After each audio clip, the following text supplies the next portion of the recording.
Shalom, Israel. It's Brother Kaya coming from Louisiana GMS Saints Camp. And the Spirit came over me, man, just get into the basically the destruction of the change in the power seat of our enemy, man, being given unto us, man. But in our patience, man, we have to wait for that, man.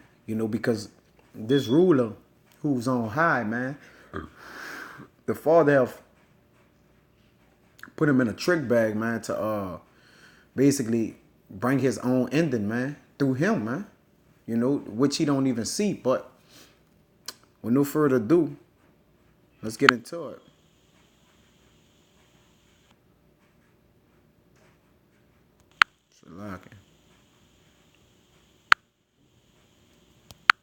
Know what that is going on. But before I get started, I want to give infinite prayers and honors to Yahweh Ba'ashim Yahushua. Double honors to the elders and apostles, a great millstone. And peace, greetings, and salutation to the items that's pushing this work around the globe in truth and sincerity. And to the true items push on, man. Because hey, these cavemen, man, known as Edom, Esau, man, in the Bible, they truly believe that their houses shall reign forever, man. That they shall not see the loss of children, man. No widowhood, man. But through the Spirit of the Lord, man, the Father set them up, man, to show once again his power, man. Because it haven't been that long since the Father has declared his strength and power upon the earth, man. Even since from the time of Pharaoh, even up into these times, it haven't been long when the Father have declared his might in his mighty hand, man. Through the prophets, through his servants, the prophet, man. But it's coming, though. This Jeremiah 3:23.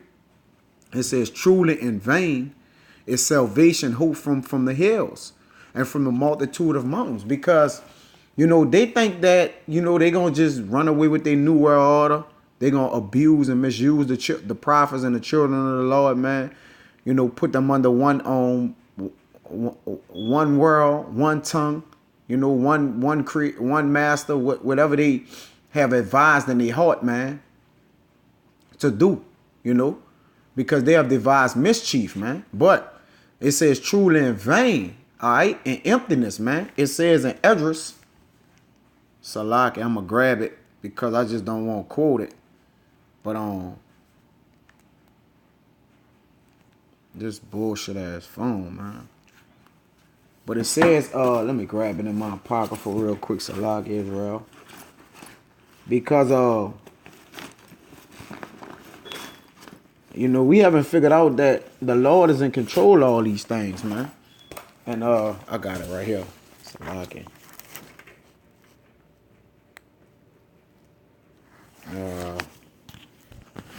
So in vain have they hoped for these things, bro. That they hope for salvation. I mean, who gonna save a person that was set up to be cast out of heaven, man, chased from out of this world? So they in vain have they set themselves up, man. This second Esdras 7:24. 25. It says, and therefore Esdras, for the empty are empty things, and for the full are the full things. All right. So it says for the full are, for the empty are empty things, and for the full are full things, man. So in vain have they set themselves up, man. Looking for salvation, man. All right, who's gonna save those who have been set for everlasting destruction? So they have been deceived in their own mind, man. They pride have deceived them. It says, truly in Yahweh, our power is the salvation of Israel, man. So the Father coming to save Israel, man. All right?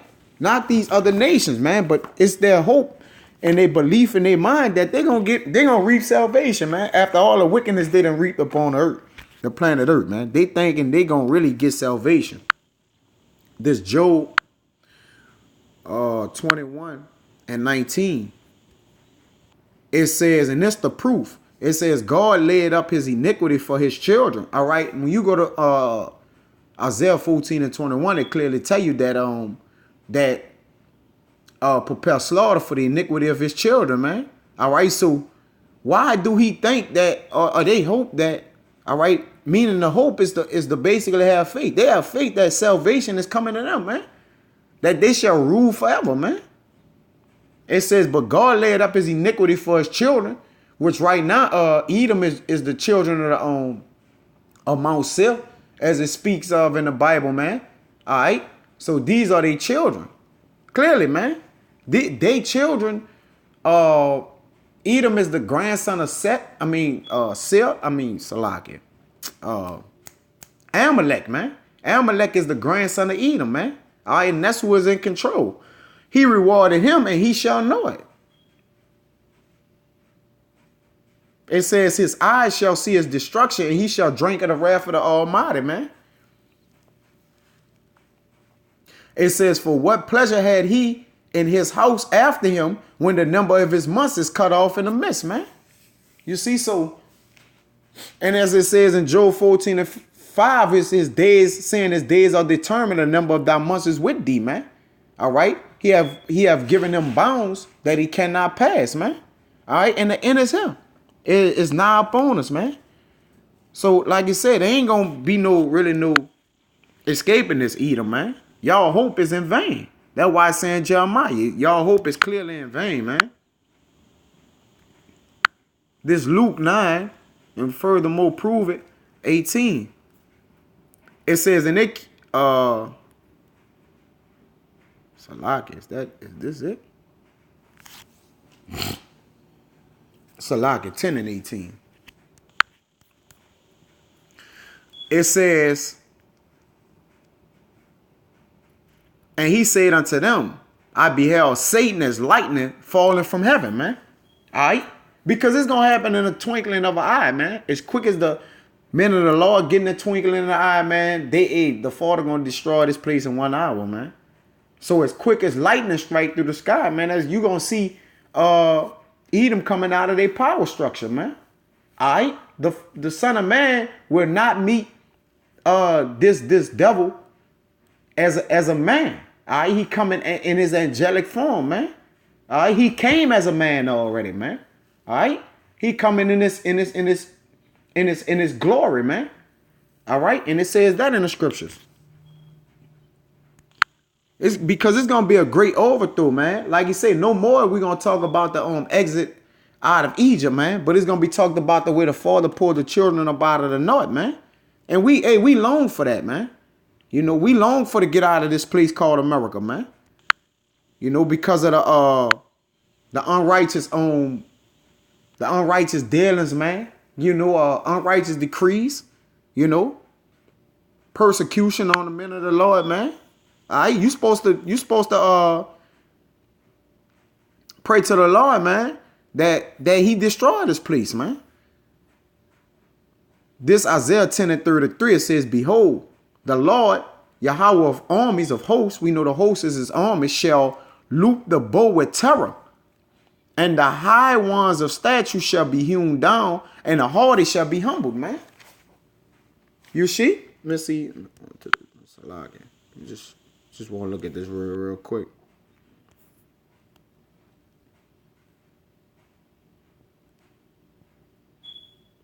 Just wanted to see what it.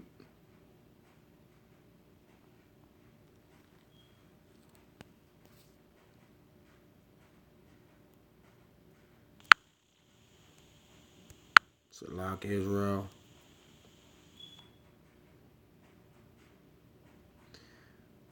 Yeah, man, to Luke.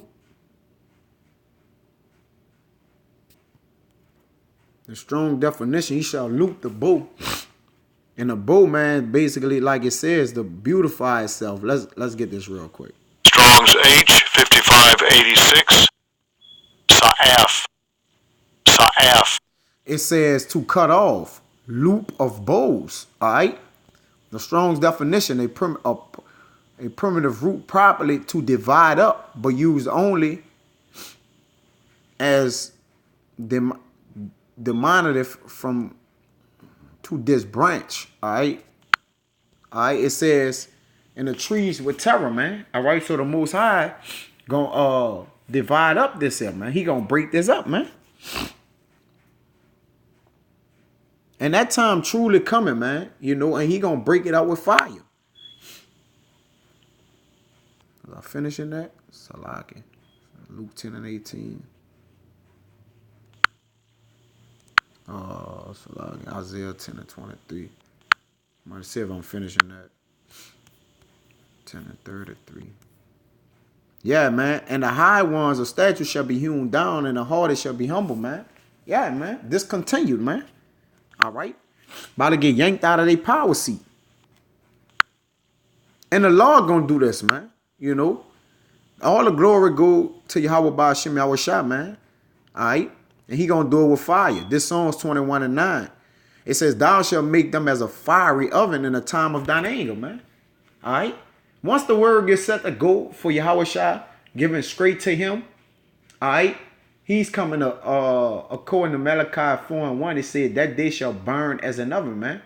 And then in Isaiah 9 and 9 and 5, it says that it shall be a burning and fuel of fire, man. So this the proof. It says Yahweh shall swallow them up in his wrath, and the fire shall devour them, man. So it's gonna be a great destruction on the planet Earth, man. That's coming for these so-called Edom. I mean these so-called white people, man. Their fruit shall thou destroy from the earth, and their seed from among the children of men. They gonna be eradicated, man, after they served their 1,000 years in slavery, hardcore slavery. They gonna be eradicated, man. All right. They gonna be chased out of the world, man. All right. So therefore, their seed will not be able to basically build up or even come into power no more, man. This their last power structure, man. Edom about to come with everything they got, man. They know that. They read the Bible, man. It says, "For they intended evil against thee. They imagine a mischievous device which they are not able to perform," man. Cause in the midst of their devices, man, and the things that they have performed, the microchip, you know, the one world order, man. Like the Father said, man, they in their sufficiency, they should be in straits, man. Right when they think they about to coming with their new world order, the Father gonna disrupt it, man. Let's furthermore prove that. This Luke 12 and 49. It says, "I am come to send fire on earth. And what will I if it be already kindled," man? All right. So it's gonna already be a massive war before Yahweh shall come up and do his thing, man. All right. Nation shall rise against nation. All right. Everything gonna be going on. It's gonna be great war within the earth, man. And Yahweh shall come and send more fire upon the earth. What if it already be kindled, man? 51. "Suppose ye that I am come to give peace on earth? I tell you nay, but rather division, man." He coming to divide the spoil, man. He coming to redeem his tokens, man. He coming to get those. He coming to get everything. He coming to put everything up under subjection, up under his feet, man. He coming to redeem his elect, man. And also take and possess the other nations, man, and put them in slavery, man. Under the foot of his men, man. And it's gonna be hard to basically, you know, get around this thing, man. Like I always say, man, it's gonna be hard. This Romans 2 and 8.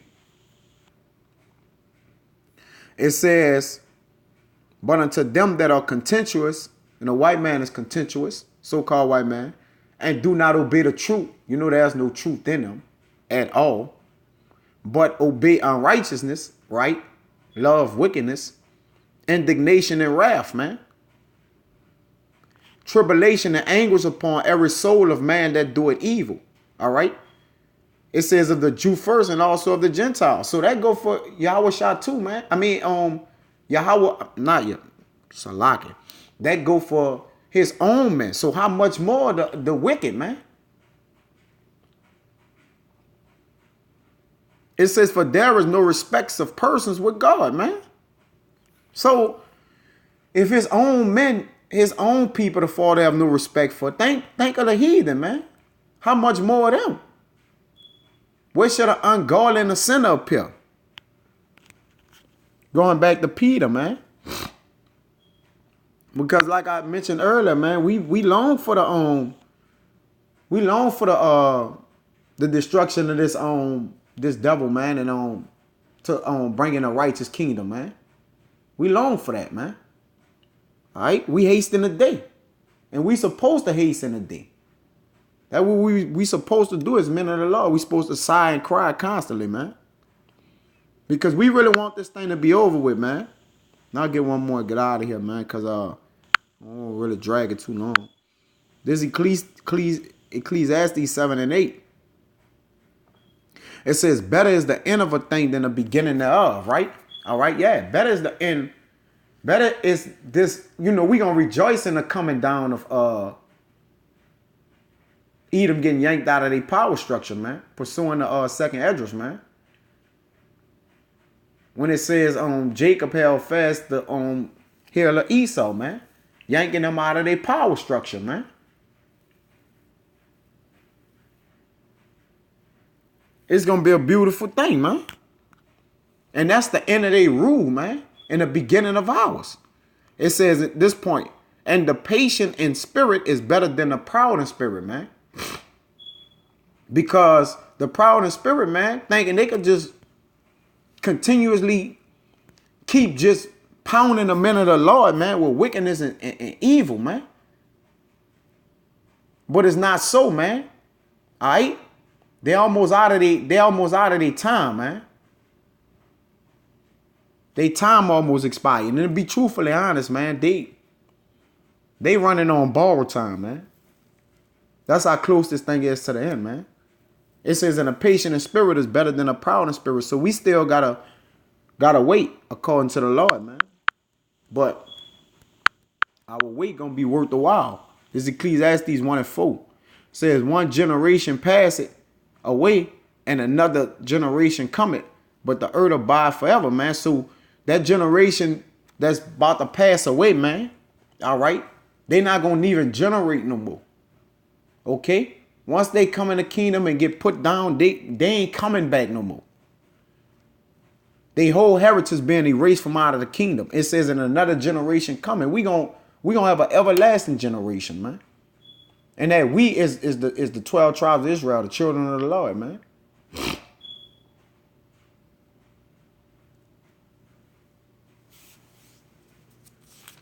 End it out.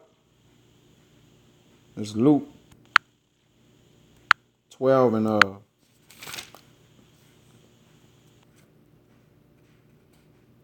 that's 49. Let me see something. Patience possess ye soul.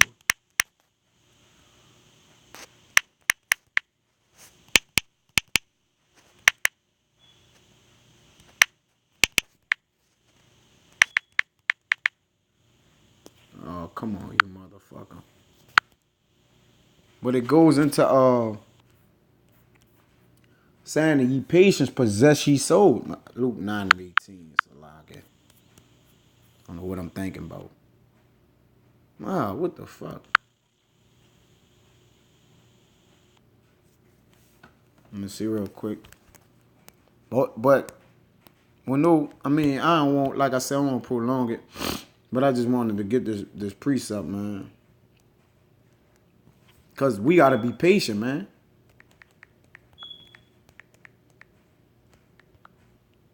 Luke 21 and 19. What the fuck I'm saying?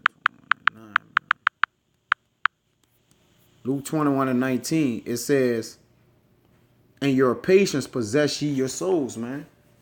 So we got to wait up on the Lord, man. We can't take arms to go fight this devil, man, or become a black extremist and let's get together on some get together shit and take down the Lord's sword, man. The Lord got to come take this devil down, man. And he gonna do it. He gonna take them down scripturally first, and then physically he coming with his angels, man. All right, so. And that be the days in Luke 21 and 22. For these days be the days of vengeance, that all things which are written may be fulfilled, man. And it's coming, man. So everything we write down, we possess our patience and our souls, believing and hoping in his word, having faith, man, that the Lord gonna do that which he purposed, man. And he gonna perform it, man, with a great and mighty hand. But with that, Occams, I hope that was edifying. Until the next time I won't see. Shalom.